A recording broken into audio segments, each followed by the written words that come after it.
একটা কথা কি জানেন তো? যখন আপনি কারোর সঙ্গে ইয়ার্কি মারবেন বা তাকে এমনভাবে ক্রিটিসাইজ করবেন যাতে সে অপমান ফিল করে, তো ওয়েট এ মিনিট। তার কারণ আপনি যদি কাউকে অপমান করেন না, তাহলে আপনার সাবকনসিয়াস মাইন্ড এটাই বুঝতে পারছে যে কোনো না কোনোভাবে সেই পার্টিকুলার রিজনসের সঙ্গে আপনি কিন্তু নিজেকে লিঙ্ক করছেন। অর্থাৎ আমরা যখন অন্যকে অপমান করি বা কোনো একটা পার্টিকুলার বিষয় নিয়ে অন্যের সঙ্গে জোক করি বা ইয়ার্কি মারি এবং তাকে ছোট করার চেষ্টা করি, তার মানে এটাই আপনি নিজের মধ্যেও সেই জিনিসটা দেখেন। যখন আপনি নিজের মধ্যে সেই জিনিসটা দেখবেন, তখনই আপনি সেই জিনিসটা অন্যের মধ্যেও দেখতে পাবেন। তাই সঙ্গে সঙ্গে আপনি ঘুরে নিজেকে প্রশ্ন করুন যে আপনি নিজের সম্পর্কে কেন এরকম ভাবেন, আপনি নিজের সম্পর্কে কেন এত ছোট কোনো কথা মনে করেন যেটা আপনি অন্যের সঙ্গে ইয়ার্কি মারছেন বা অন্যকে বলছেন।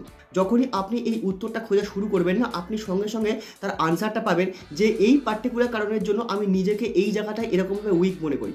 তো নিজেকে শুধরান, তখনই আপনি দেখবেন আপনি অন্যের সঙ্গেও এরকম খারাপ ইয়ার্কি মারছেন না এবং আপনি অন্যকেও ছোট করে কথা বলছেন না। It's all about our subconscious mind.